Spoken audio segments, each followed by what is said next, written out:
All right, so we've talked about the different types of data in JavaScript, primitive types, reference types.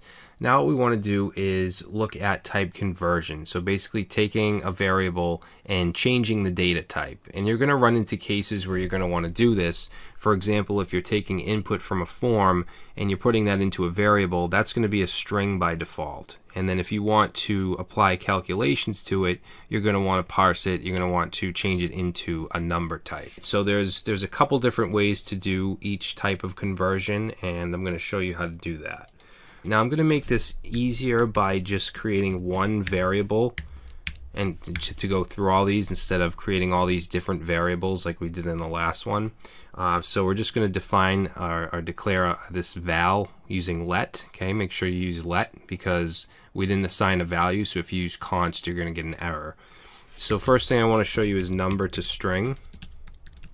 So first of all, I'm going to set val equal to a number.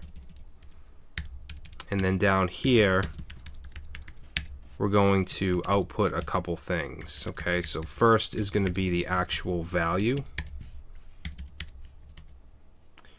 Next is going to be the type. So we'll use type of.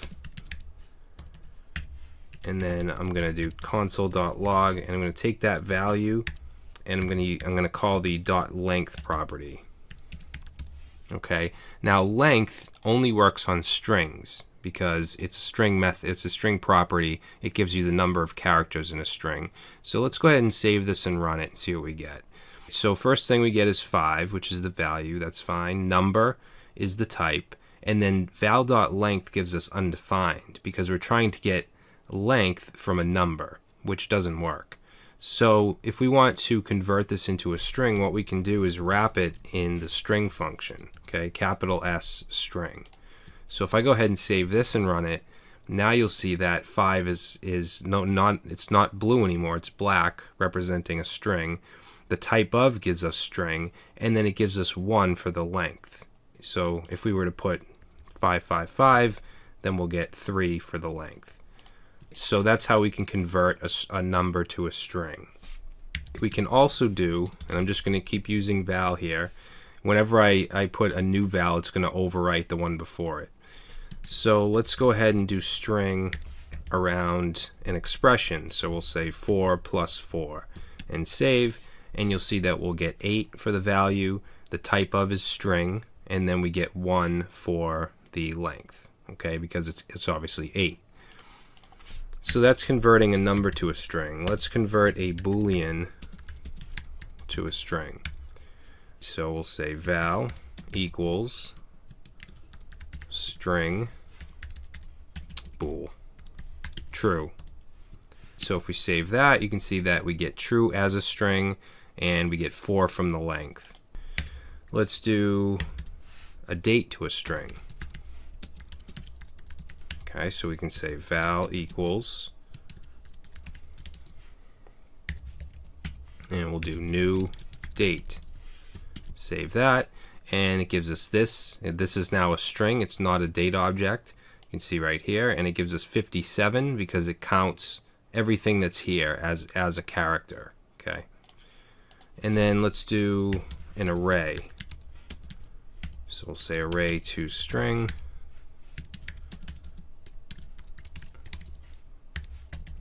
So we'll just put in some numbers here and save, and it actually gives us 1, 2, 3, 4 separated by commas as a string. It gives us 7 as the length. Now, in addition to the string function, we also have the toString method. So for instance, we can say val equals, and we'll say 5 dot toString. Okay, we can also do that. So if we save that, we get 5 as a string. If we wanted to do a Boolean, we'll say true dot toString, and we get true as a string. So you can use this, or you can use this. So now let's take a look at turning strings to numbers. So just like we have the string function, we have the number function. So I'm going to say val equals, and let's set this to let's see, we'll set it to a string of 5. And if I save that, this is all going to work. Now if I turn it to a number, actually, you know what I'm going to do is I'm going to comment out the length, which is a property that only works on strings, and I'm going to change it to a method that only works on numbers. So we'll say console.log, let's say val.toFixed. ToFixed, just it allows us to specify decimals. For instance, if we wanted our number to have 2 decimals, we could put 2. If we leave it blank, it'll just be no decimals. But the point is, it only works on numbers. So let's save, and you'll see we're going to get this error because we actually have a string here and we're calling ToFixed. So what I'm going to do is wrap this in number and save, and now you'll see that we get 5 as a number, type of gives us number, and ToFixed gives us 5. If I were to put a 2 in here and save, we'll get 2 decimal points, but that's besides the point. I just want to show you that this is actually a number. So let's try to set a Boolean to a number and see what happens. So if we say number true, that's actually going to give us a 1. Okay, if we parse a true value as a number, it gives us 1. And on the other hand, I'm sure you can guess, if we try to parse a false as a number, that gives us 0. And I bet you can guess what null will give us. We say null. Oops. I can't type. So null also gives us 0. Now, what if we do...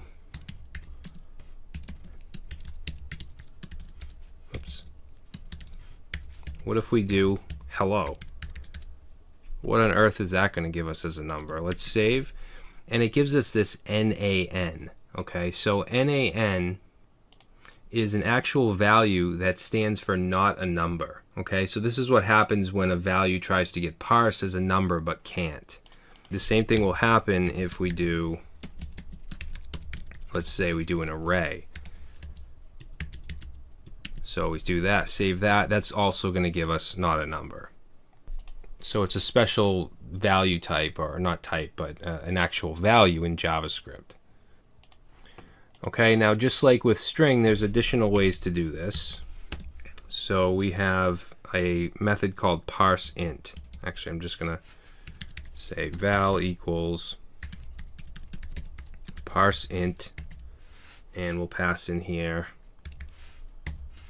100. Okay, 100 as a string. So if we save that, you can see now we get 100 as a number. Now, if I go ahead and I try to add some decimal points here, let's say 100.30, and save, notice that I'm still getting 100 because parseInt is just that. It's going to parse it as an integer. If we want to add decimals, then we want to use something called parseFloat. So we're going to say parseFloat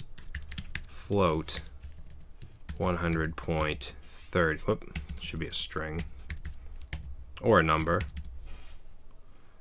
Yeah, 100.30, and save, and we're getting 100.3. Okay, by default it's going to give you just one decimal.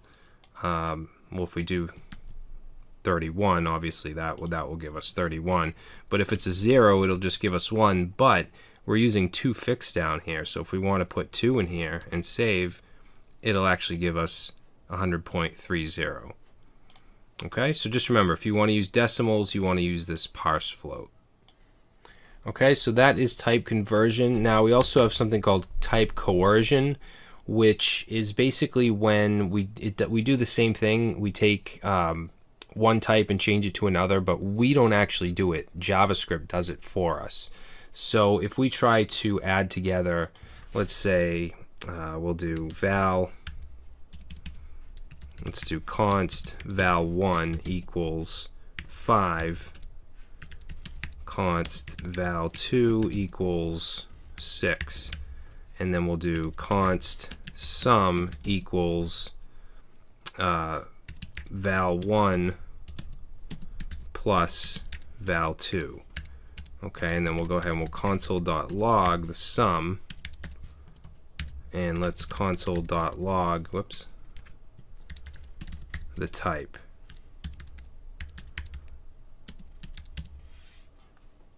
So if we save that, I'm just going to comment all this stuff out. So if we save that, we get 11, obviously. They're both numbers. They're being added as numbers. But what if we were to change one of these to a string? All right, so we can either put quotes around it, or we can do string like that. Whoops, and turn it into a string. So let's save that and see what we get. So we get 56. So what happened here is the JavaScript engine saw that we have two values that we're adding together. One is a string, one is a number, and it took it upon itself to change one to a string and add it. Okay, it actually changed the 6 to a string and then basically concatenated it, put one in front of the other, so made it 56. So that's an example of type coercion, and there's a lot of different cases where this happens, but this is just one of them. And this 56 is a string. Okay, now what we could do if we wanted that 56 to be a number is we could run it through, well, we could use parseInt, or we could use number like that, and then save, and then we get 56 as a number. All right, so in the next video, we're going to look at more with numbers, and we're going to take a look at the math object. When you deal with JavaScript, a lot of times you deal with calculations and math, so there's an object that can help us do things like round numbers, get square roots, things like that. So we're going to do that in the next video.